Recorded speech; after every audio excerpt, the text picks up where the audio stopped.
Les opinions peuvent choquer. Oreilles sensibles s'abstenir. Richard Martineau. Un animateur pas comme les autres. Richard Martineau. Cube Radio. Bonjour, bon vendredi enneigé. La merde blanche descend du ciel finalement. Merci d'écouter Cube Radio.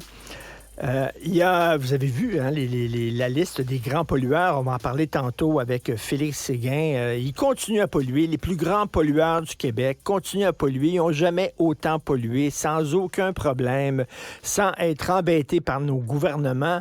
On va en entendre parler dans la journée. Il y a Louis-Philippe Messier, qui est journaliste au Journal de Montréal, qui est allé dans une séance où ces deux jeunes filles qui parle de greenwashing. Greenwashing, c'est quoi?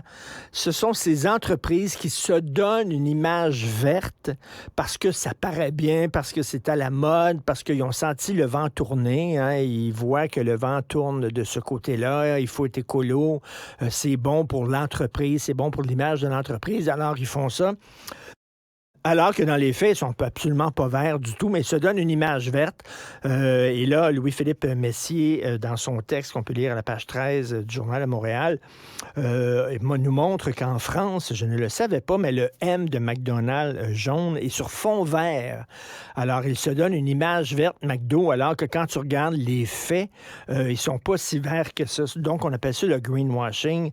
Et en même temps, ça va dans le mouvement général où c'est ce qu'on appelle en anglais le virtue signaling, c'est-à-dire que tu montres à tout le monde à quel point tu es vertueux. C'est pas tout de donner un chèque à un organisme de bienséance, un organisme humanitaire caritatif. Il faut que tout le monde le sache. Il faut que tu mettes ça sur les médias sociaux pour que tout le monde voit à quel point tu es une bonne personne et tout ça. Donc, c'est ça, ces entreprises-là. Au lieu de dire, nous autres, on va vraiment changer notre façon de faire à l'interne pour effectivement être plus écolo. Non. Ce qu'ils font, c'est qu'ils signalent à tout le monde à quel point ils sont vertueux.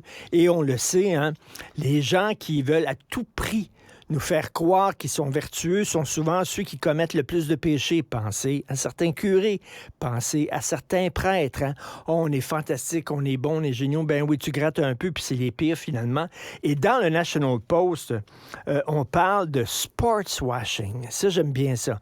Après le greenwashing, où on se sert du mouvement écologiste pour se donner une belle image, le sportswashing, ce sont ces régimes dictatoriaux, tyranniques, sanguinaires, qui sont l'hôte de grands événements sportifs, ce qui se passe au Qatar actuellement, pour redorer leur image sur la scène internationale. Et là, dans le National Post, on dit que le Qatar, ça leur a coûté 200 milliards de dollars.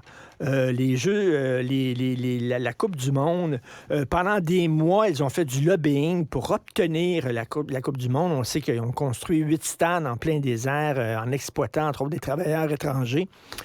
Et ce que le chroniqueur du National Post dit, c'est que de plus en plus, ça va être comme ça. Ça coûte tellement cher recevoir ces jeux-là que maintenant, c'est seulement les pays qui ont tout intérêt à dépenser des gonzillions de dollars. Pourquoi? Pour redevenir des joueurs sur la scène internationale, pour être pris au sérieux, etc., pour avoir soudainement une image très belle. Donc, on appelle ça le sportswashing.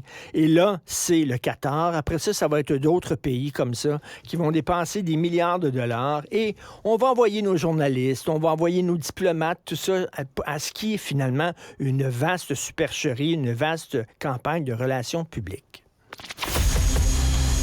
Martineau.